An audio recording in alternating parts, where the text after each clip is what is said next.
Well, here we are, probably in the last video of Chapter 5, but who knows, I may do another one. And it's interesting because we're going to start off with something where I pretty vehemently disagree with the book. Book starts off, look at that first bullet. Most frequently implemented, or least frequently implemented, is security awareness, but most effective security methods. I have to tell you, I disagree. Security awareness is this idea that you want people to be aware of issues involving security. So you give out trinkets, you put out posters, you do those types of things to raise awareness. It does set the stage for training, and training sets the stage for education.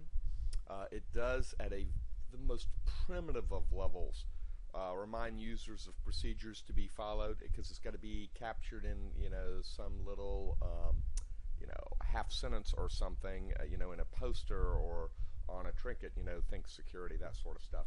So again, just think about it. If you've got a nation state attacking you, if you've got organized crime attacking you, is a poster really going to be that effective?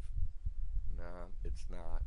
I'm sorry, it's not. Maybe back in the 80s this was true. It's not true now. Education. Education. You have to change how your employees think about the world and how they relate to security, and they have to have some basic understanding of how folks are conducting attacks.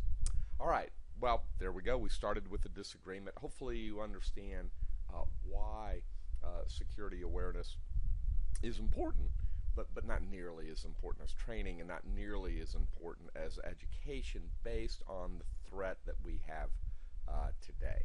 Okay, let's go on, and I'll go ahead and flip the slide here and look at some other components of security awareness. So, security awareness, again, this idea that you want to make people aware that security is important and aware of the processes that they should be following. Again, it's all based on people, is how this slide starts out, and you're right. You don't want to use technical jargon. People get lost in that. You want to keep it very light, not overload people, and just help them understand what they're supposed to do with InfoSec. And again, sounds wonderful when days were much simpler. Days are not much simpler. Days are much more complex, and the attacks are much more complex. And so awareness, important, not as important as other components.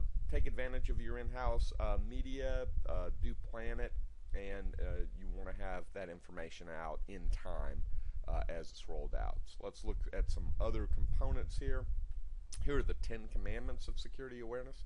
Now, it's interesting. You've got 10 commandments of security awareness, but you don't have 10 commandments of training and education. It's an indication that this is an older idea because it's more mature. They've had more time to work on it. So I'll let you look through these. That first bullet and second bullet to kind of talk to the previous slides about people. You want them to understand it.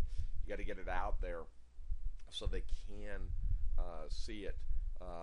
Humor is important because you're trying to capture their attention as they're kind of walking by, and there are 100 posters on the wall. Let's go on to the other parts.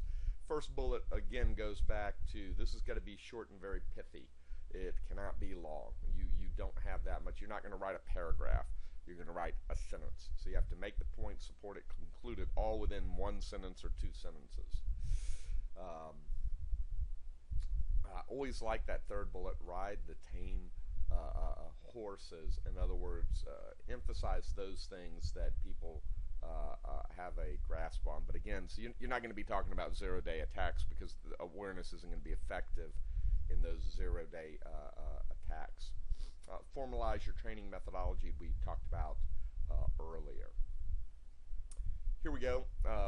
The idea is to modify behavior.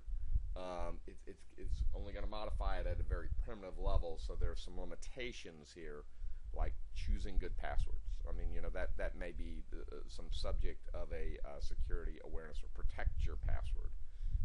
Again, social engineering may be a subject, but again, you're going to have to do it on a pretty superficial level. Effective training and awareness SATA programs are going to make employees accountable for their action. Yep, if you don't have top cover on this and have people covering you, then you are going to run into some challenges.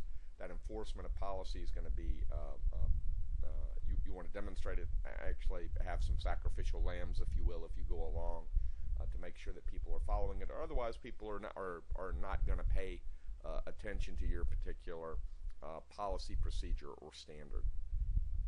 Sounds a little Machiavellian, doesn't it? It's not meant to be Machiavellian, but it is meant that you want to be serious about this, and you don't want the security program ignored. There are lots of different ways of doing this. We're going to go in real quick and look at some different ways of looking at these videos, posters, banners.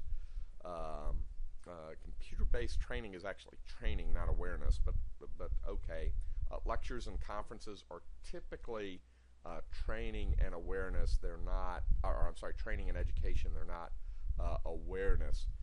Newsletters are a form of awareness. Brochures, trinkets, bulletin boards are all examples. Security newsletter is a good way to get information out and make people aware of what's going on within your organization. You want to make this where it's a routine action that occurs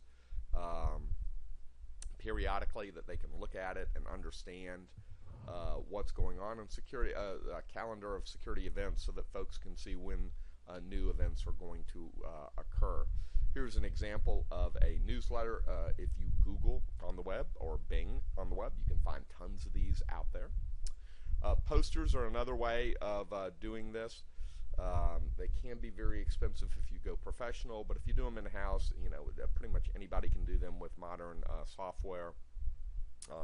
Here again are some examples, but again, there are tons on the web. You may want to copy down some of the ones that are out there first before you start building your own. Trinkets, very inexpensive, can be used, can also give the sense that you've got lots of money in your organization and you're just a trinket shop. So you've got to be a little bit careful there on balance. But again, there are lots of things that are out there that have been handed out and used. The question is, will people really use them? And again, here are some examples. Again, there are tons out there on the web that you can see as you're going along. All right, websites can be set up for doing security awareness. These typically are flash-based, but they don't have to be. Again, you can do newsletters through websites. They are effective in making people aware if they go to the website, or you can build it in as a sidebar off of your main organization website. Just some tips. These are all normal, and again, in this era, most people are aware of, hey, these are the things that annoy me on websites. You just got to think about those things as you're building the website. And then finally, you can have a security awareness conference and have a guest speaker come in. We tend to do these in October and April because that's when National Computer Security Days are. All right, well, believe it or not, we've just covered security awareness. Remember, this is one of those things where I disagree with the book.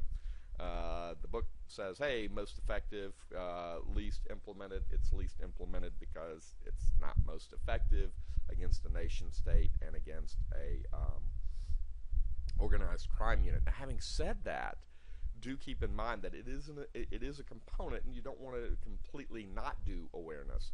I would just tell you to weight your efforts towards the training and the education these days. And if you had to pick one of the three, I'd go with education. You want people to be able to think about security within that space. All right, well, that concludes Chapter 5. Onward and upward to Chapter 6.